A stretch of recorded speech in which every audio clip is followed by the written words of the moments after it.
Good morning to a new week with the electric trucker. The first e-truck is already rolling out, and I've switched trucks again. I'm back in my 326. The battery was at 90%, and in the mornings I like to charge it to 100% so I can start with full range and a pre-warmed battery.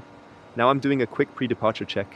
My trailer is still fully loaded with concrete from last week, which I'll be unloading up north. First I'm heading to the northwest of Germany, then toward Oldenburg, and after that I'll be driving to Gera, which means I'll be crossing over to the eastern part of the country. That's around 600 kilometers, so today is going to be a long driving day. I've unloaded, and now I'm down from 42 tons to 18.5 tons. My Iveco still has the older software, so I can't see my consumption graphs or my average efficiency over the last few kilometers. Without that display, I just go by experience. 65 kilometers per hour on country roads and 82 kilometers per hour on the highway is the most efficient. You arrive just as fast, and the whole drive is way more relaxing. Accelerating is still super fun, but I try to hold back on top speed since you can see the difference immediately in energy consumption and operating costs. I've made it to the Braunschweig harbor, and I'm heading to an Aral charging station. I was able to combine my brake with the loading process. They loaded the plants while I took my 45-minute rest. That refreshed my driving time, allowing me to cover 400 kilometers without a charging stop. I still have over 23% battery left, which means this truck has a real-world range of over 500 kilometers or 310 miles. The trip included some stretches at 42 tons, a short empty drive, and now 28 tons plus rain, so not ideal conditions, but it all worked out.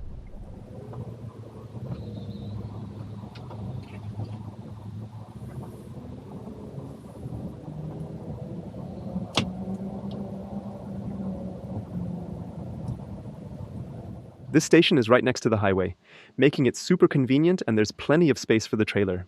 I've used the far left charger before, but I won't go for that one this time since it didn't provide full charging power last time. Maybe they fixed it in the meantime, but I'm not counting on it.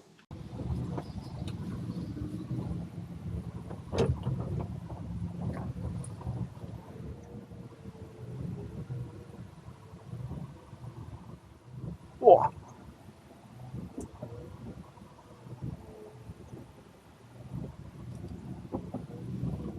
Unfortunately, this charger isn't delivering full power, only around 230 kilowatts. One of the rectifiers is probably broken, which was already an issue here before. That's why I avoided the other charger, but now moving again just isn't an option.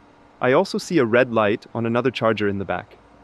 Honestly, with every video I make, the reputation of Alpatronic fades a little more. I've shown in a previous video that I really depend on full charging power when I'm on a tight schedule. Back then, I jokingly locked the other plug with a padlock, but I came up with a more diplomatic solution: communication. I made this sign. This e-truck is using the full capacity of this charger. If possible, please use another charger to avoid reducing the charging speed for both vehicles. Thanks for your understanding, the Electro Trucker. I think it's a pretty cool idea. If people don't understand how the power is split between chargers, this could really help. Of course, if the station is full, then it's fair game, and they should charge. But when there are many empty stations, as it is right now, it makes sense to park somewhere else. This little sign could make my life a lot easier, so I'll test it out. Only problem is, I'm bound to forget it somewhere. So if you ever find it at a charging station, please send it to Nano Janssen so it makes its way back to me. Now I'm curious to see how people react. Will they think it's useful, or just rip it down? No clue, but I'll find out. Maybe this should be standard equipment for every e-trucker. The rest stop I'm heading to is really small, and I'll be arriving at 5:15 p.m. There's probably not going to be any space left, so I'll have to improvise. Also, I saw some comments about the Iveco not having adaptive cruise control, but honestly, it's not an issue at all. Ever since I realized how efficient the truck is when cruising at 82 kilometers per hour, I'm good with just regular cruise control. I still make all my deliveries on time, avoid fines, and drive the most efficient. Most trucks are in a hurry, pushing 85 or 90 kilometers per hour, so they pass me anyway. I let them in, blink to signal, and if they're polite, they say thanks. So, I never really end up behind slower trucks, and that means I don't need ACC. I managed to make it work. The trailer is parked up front, and the truck is charging. I'm a little off to the side, but there's still enough room for others to get around, but I don't want to stay here overnight. I had a quick chat with a Volvo C40 driver, really nice guy. He was at 87% charge and said he'd be leaving soon. We had a good conversation, but at some point, I started throwing in these passive-aggressive moments, hinting the end of the conversation so he would unplug and I could get full charging power. Took him a few times to catch on, but now I've got the full charging speed. The truck is fully charged, but now some guy parked in such an awkward spot in front of me. Now my truck is at risk of being hit by other trucks, but since I still have some driving time left, I'll see if I can find a better spot. It looks like a lot of space, but things can go wrong fast. Something pretty cool just happened. I put up my little sign while charging, and then an ID4 driver pulled up, read the sign, and actually moved 2 spots over. I went over to him afterward and asked what he thought about it, and he completely understood the reasoning. He also mentioned that if the station had been full, he would have parked there anyway, but since he had the option, it was no big deal for him to move. These real-life reactions are way more valuable than just asking people hypothetically. Everyone likes to think they'd be considerate, but seeing their actual behavior is way more insightful. Good morning. We've got a beautiful morning atmosphere here. There's a main road nearby, but I found a nice quiet industrial street behind it, right next to a concrete plant. Hardly any traffic, so it was a perfect spot to park the truck overnight. Now I'm doing a quick pre-departure check before heading off. But as a trucker, you have to be okay with a simple life. You don't always have access to sanitary facilities. This right here is my bathroom, brushing my teeth, washing my face, all done with just a water canister. Doesn't bother me. I did the same thing when I traveled in my camper. But it's definitely not luxurious in the trucking world.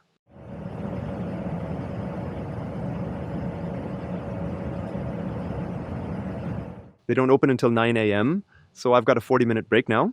And guess who's happy about that? The second unloading spot is going smoothly as well. I've maneuvered into position, and now they're unloading. About 2/3 of the load will be gone, and then it's on to the next stop. I'm now in Petersburg at an ENBW charging park. It has a roof, but I should be able to charge my truck at the edge. I might have to drive out backwards later because there's no way through up front, which makes me regret my decision to charge here. The charger is ramping up in small steps. It started at 40 kilowatts, then 70 for a few seconds, and now it'll probably climb to 300 kilowatts. That's unusual for Alpatronic chargers, which usually deliver full power right away. I'm guessing it's due to the load management system. Some systems work like this to ensure a central controller keeps track in case 10 vehicles show up at once. The power is definitely available since no one else is charging, but it seems like the total capacity is limited, meaning not all vehicles could charge at 300 kilowatts simultaneously. Other than that, this charging park isn't really suited for trucks. At best, it works for cars with trailers. I can only pull in from one side and have to back out later. There's space behind me for one more car to charge, but the front charger absolutely has to work. If you use the rear one, you end up blocking the lane. Plus, the truck needs to have its CCS port on the left, because coming in from the other direction would be really tricky. One advantage of these trailers is that this one only has a lift axle but the same turning radius. That means if you can pull in forward, you can also back out the same way. That's good to know because we also have trailers with steerable axles, which allow for a different turning radius when driving forward. But when reversing, the steerable axle gets locked, so there are situations where you can drive in but can't back out.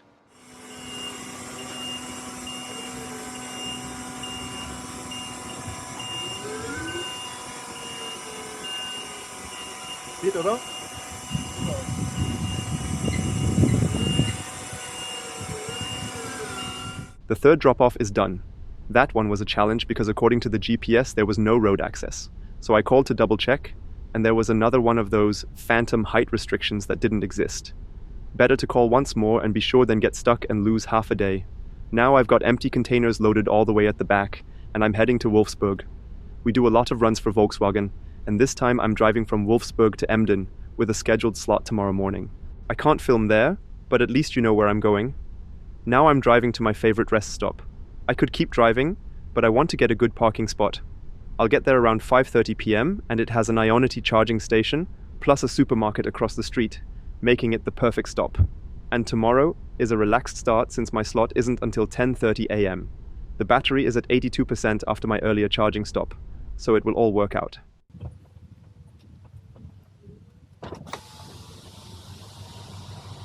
It costs 25 euros here, but at least that includes a meal voucher.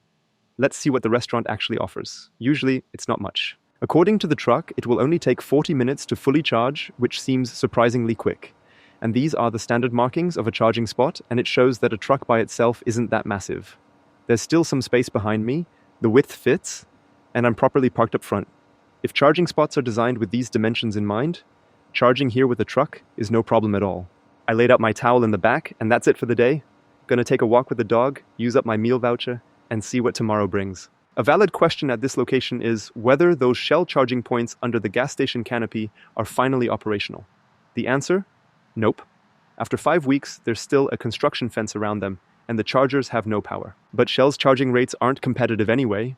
They only offer a subscription with a 25% discount, but that's just for private customers and limited to 400 kilowatt hours per month, basically one full charge as a trucker.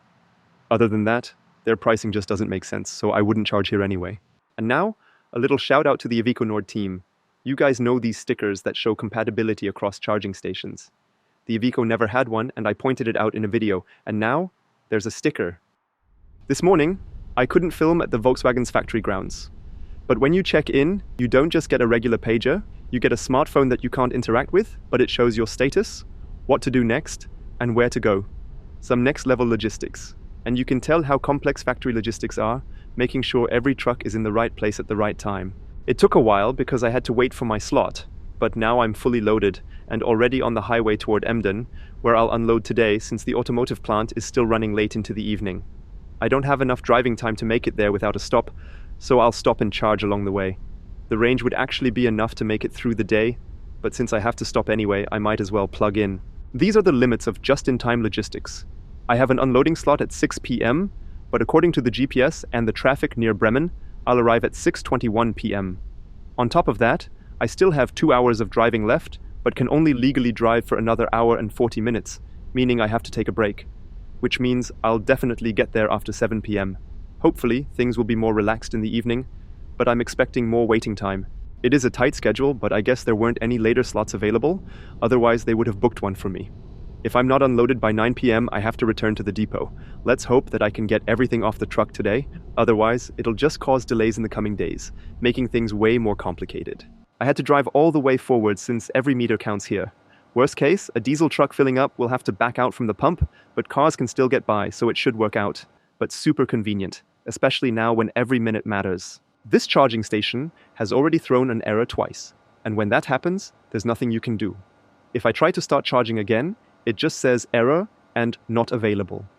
It stays like that for a few minutes, then suddenly works again, and I can restart the charging process. I'm at almost 50%, and stopping now actually makes sense since I can charge cheaper at the depot. Some people say charging should count as work time because you have to monitor it, but I completely disagree. Nothing can happen when you charge. If you're filling up a diesel tank and it overflows, causing the gas station to catch fire, sure, you should have been watching, but here, the worst case scenario just happened. The charging stopped. That's not a disaster. If you're not there, well, bad luck. You'll just have to wait longer. But that's not a big deal. If you notice the issue and actively restart charging, then you could argue it's work time, and technically, you'd have to reset your rest period. But it's not true that every charging session has to be monitored. It's just after 9 p.m., and I managed to unload most of it, but at the second unloading point, my pager vibrated, signaling that everyone was wrapping up for the day.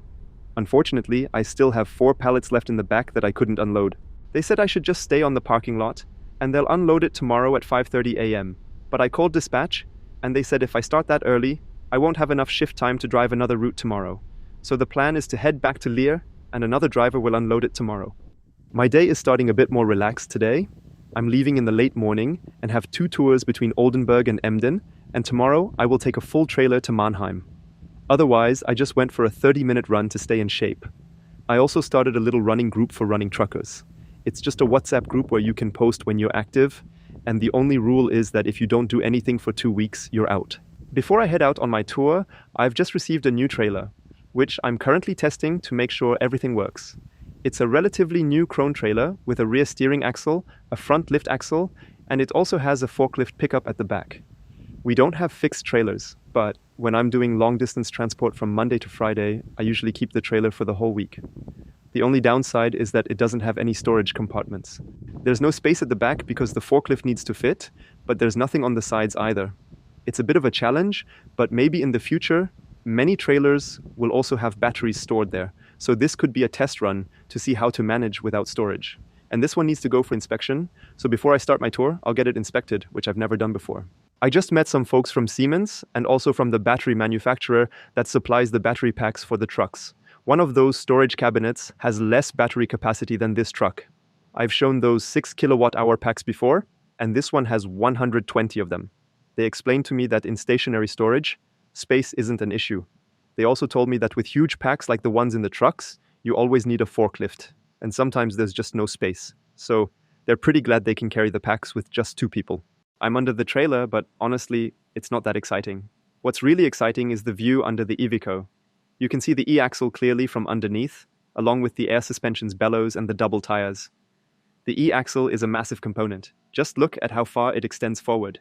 Then you can spot the battery packs, which are mounted in these holders with some space between them, and plenty of cooling pipes running along. It's clear that there are 9 battery packs installed here, and you can see the frame structure, which is one of the unique things about this truck. It's one of the few with a ladder frame that also holds these Proterra batteries. I expected a big base plate under here, but I was told that the batteries are bulletproof. Right up front, under the cab, you can see what looks like some air tanks or pressure vessels. But other than that, it's pretty empty. You can spot a few Nikola components, but mostly there's a lot of empty space up top.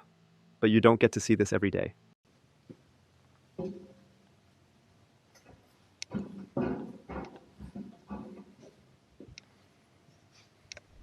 I'm now driving my first route with the newspapers, and I'm almost at the unloading point. I'm driving from Leer to Oldenburg, then to Emden, back to Oldenburg, and then to Emden again before heading back to Leer. The load is pretty heavy, but I think I'll manage to complete the whole trip with 1 battery charge.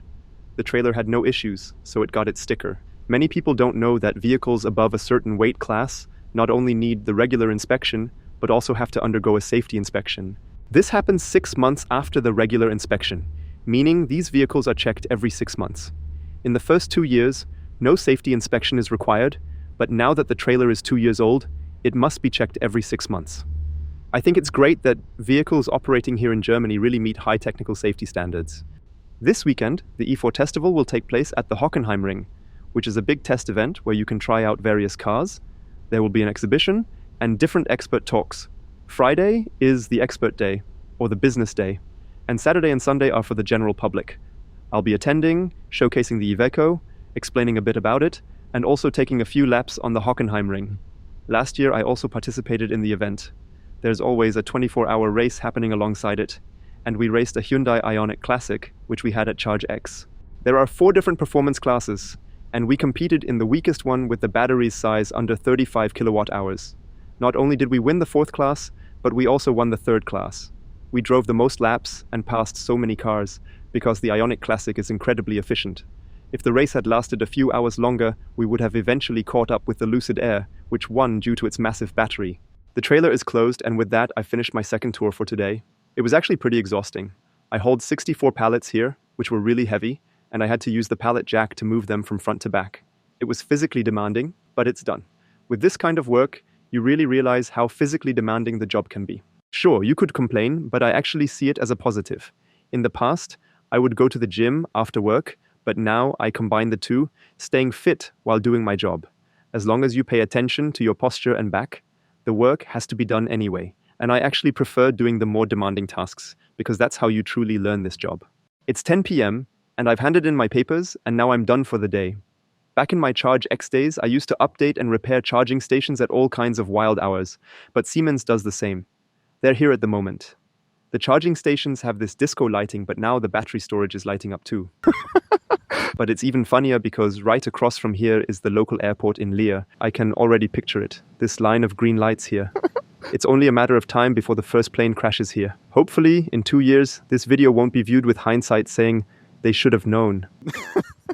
But seriously, why does it light up like that? I get why the charging stations do. They need to be found at night. But why does the battery storage need to glow?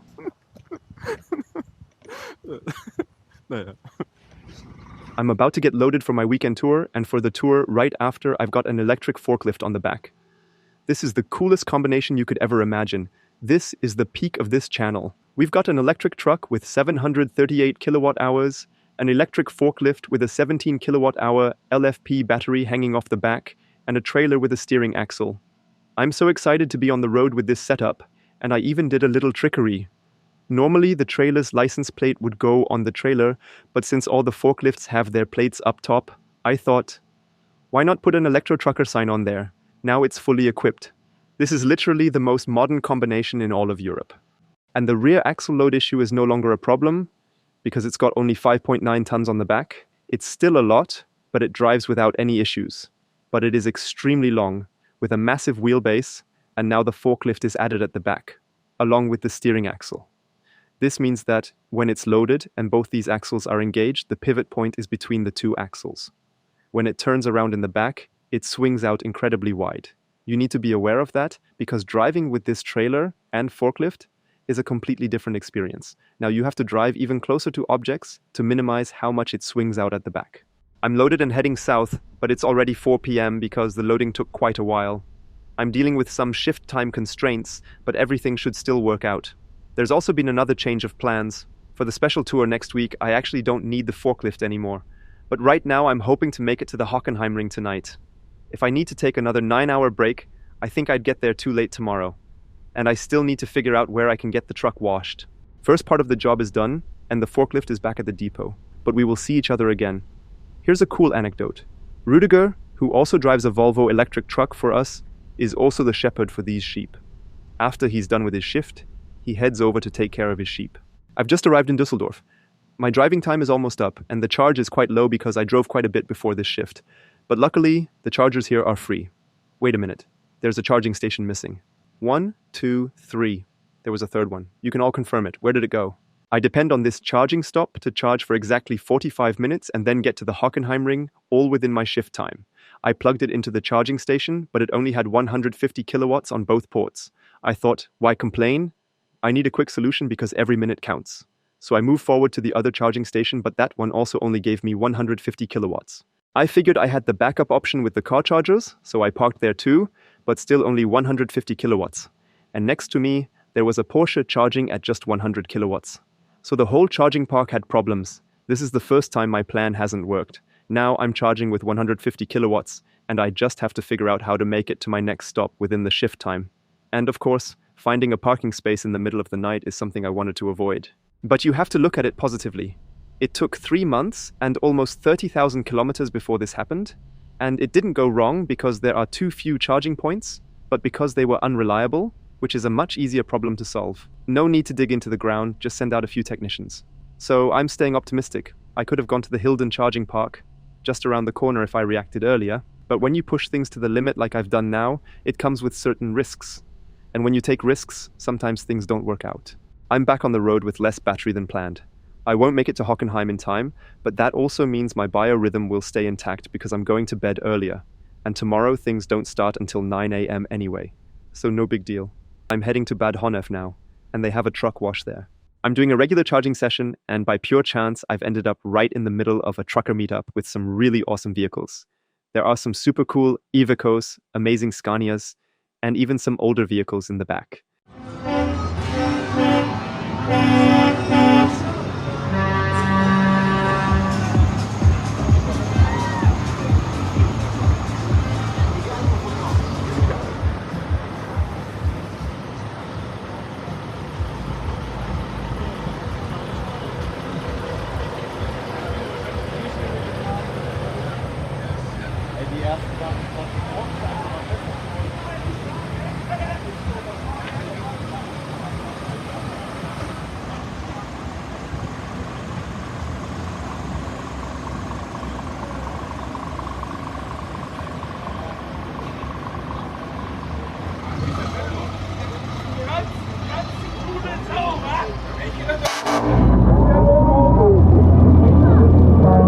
This is one of the coolest unexpected things that ever happened to me. And the Iveco is just kind of participating.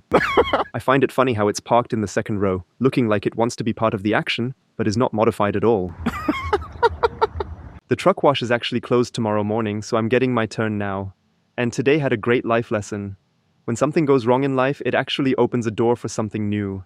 If everything had gone smoothly at the other charging station, I would have never made it here to experience this. So even though things could have gone better, I'm glad it turned out this way. I've made it to Hockenheim and am now heading over to the Hockenheim Ring.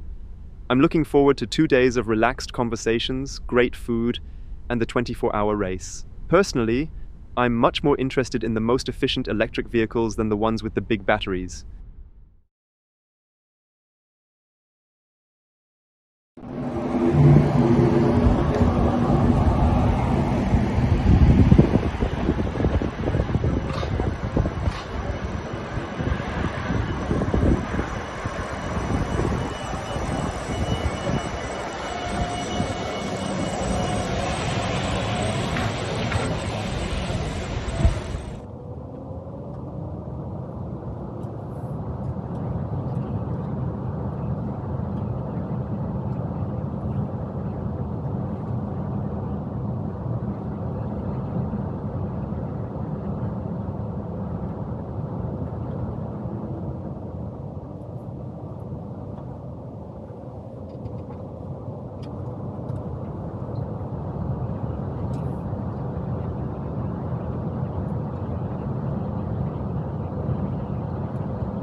3:39:53.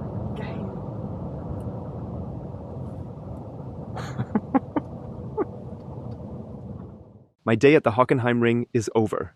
We had the chance to test drive a variety of electric cars. In the background, you can see some Hyundais, lots of BMWs and Porsches. Everything was represented. I took many people on a ride in the truck and drove a few laps around the Hockenheim Ring with them. There were tons of fans, a lot of passionate people, and even some newcomers in the electric vehicle world. It was great to do some awareness work, 1 kilometer at a time. And by the way, I was the only truck here, which made it even more special. But as you know, this week has been super exhausting. Tomorrow I've got a few more things to do, some test drives and a small talk on electric logistics. But after that, I'm done. We also got to drive an old Tesla Roadster, which was just incredibly powerful. And now I'm going to catch some of the 24-hour race to see how the cars are holding up. Thanks so much for following along. It's been a packed week, and I'm excited for the big road trip across Europe next week. Thanks a ton for supporting the channel, and I'll see you next week. Take care.